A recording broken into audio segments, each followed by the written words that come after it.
My fiancée demanded I gift her parents a share of my business before our wedding. When I refused, she threatened to leave me, so I beat her to it. I, 33M, run a small but thriving tech consulting firm I started from scratch. For years, I poured my heart into it.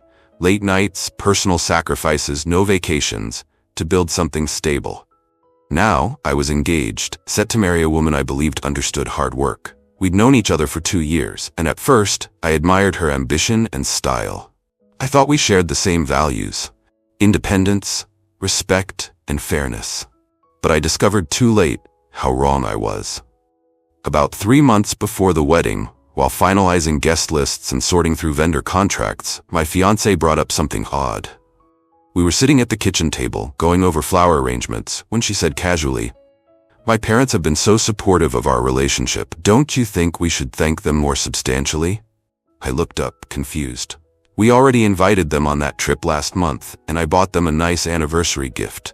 "What do you mean more substantially?"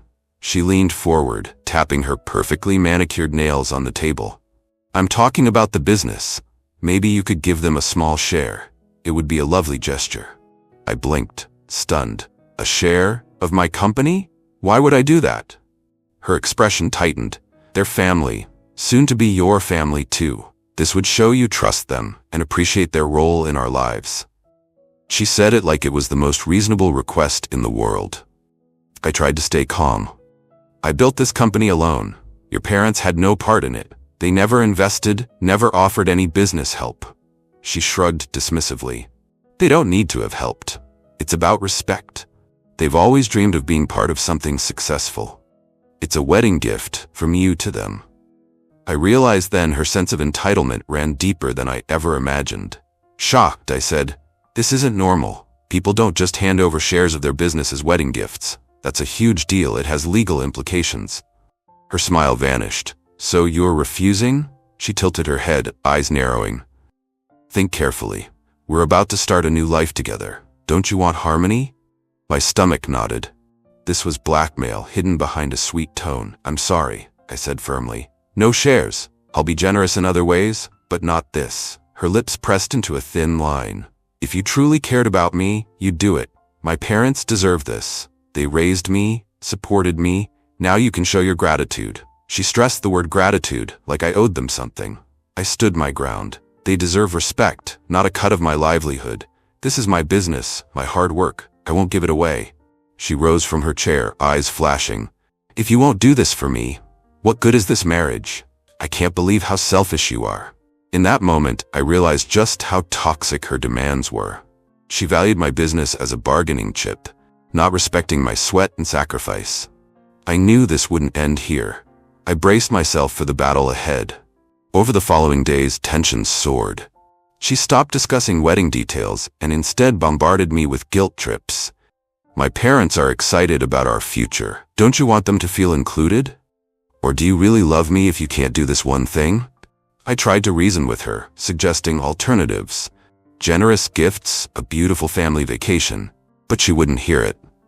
The only gift that mattered in her eyes was a stake in my company. One evening, after a strained dinner, she dropped a bomb. "If you refuse to give my parents a share, I might have to reconsider marrying you."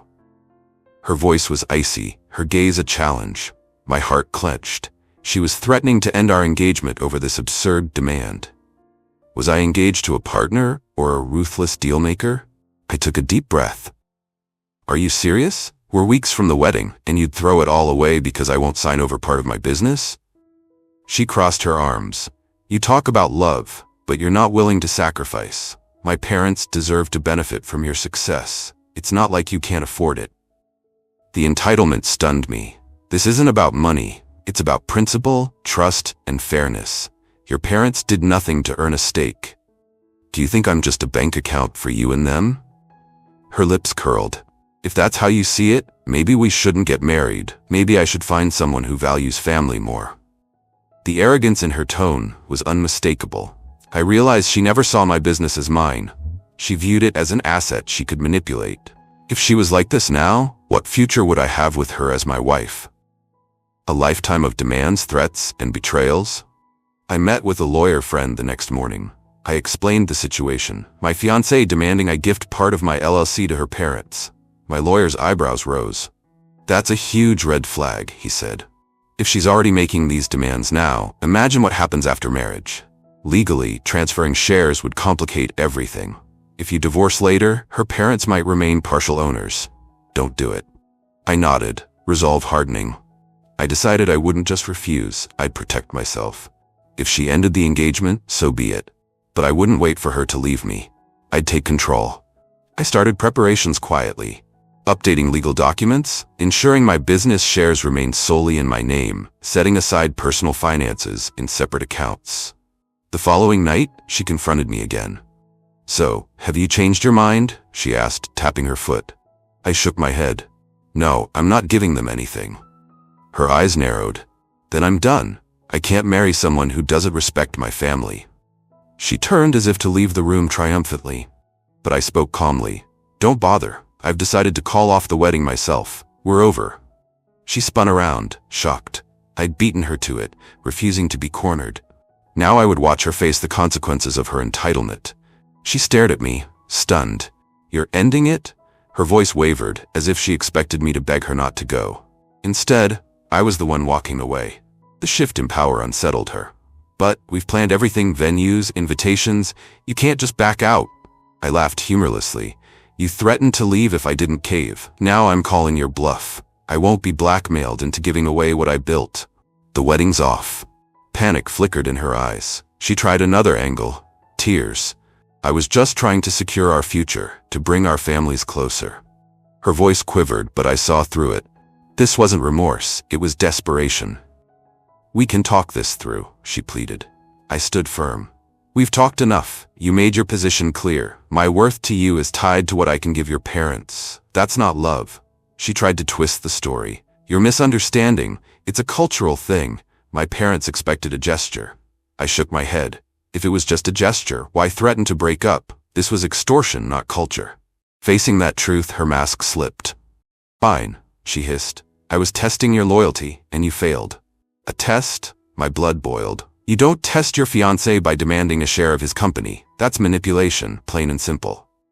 With her schemes exposed, she turned vicious. She accused me of being selfish, small-minded. You have so much, yet you won't share a tiny piece. You're greedy. She spat, voice rising. I remained calm. Greedy? I built that company alone. I owe your parents nothing.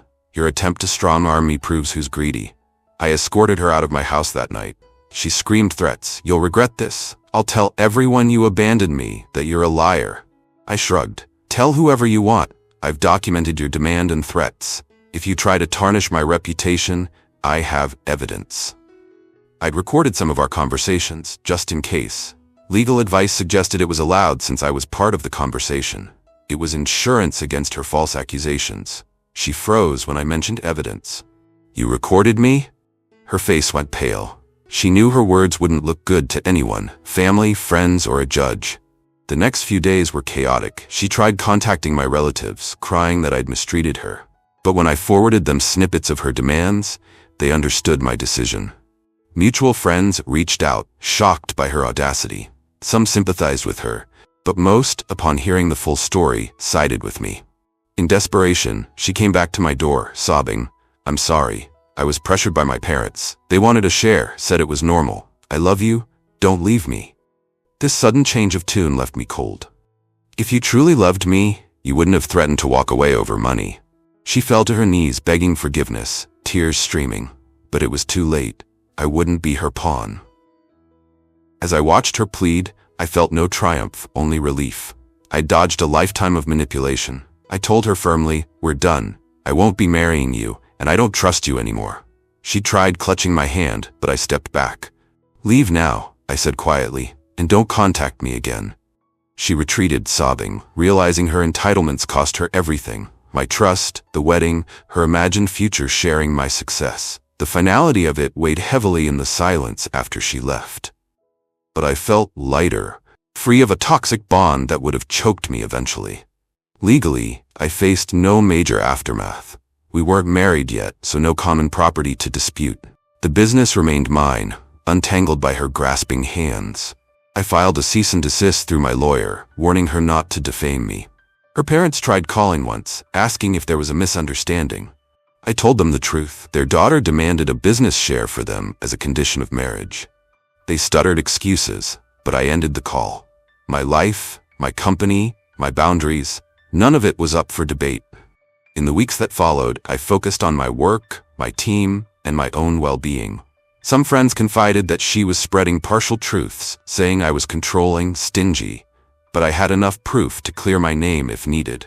The rumors died down when people realized she had no evidence, just bitterness. I learned a valuable lesson. Love doesn't require surrendering one's hard-earned achievements to please others. A real partner supports and respects boundaries, not tries to pry wealth out of you. I dodged a bullet by refusing her ultimatum and taking action first. Ultimately, I emerged stronger, cautious, but not bitter. I saw how quickly greed could poison a relationship. She underestimated my resolve, thinking I'd fold to keep peace. Instead, I proved that my integrity and self-respect weren't for sale. No doubt, she's left regretting her move, knowing she lost a stable future by pushing too far. If she imagined herself a clever strategist, she discovered I wasn't her chess piece. Actions have consequences, and her attempt to leverage my love for her parents' gain cost her everything.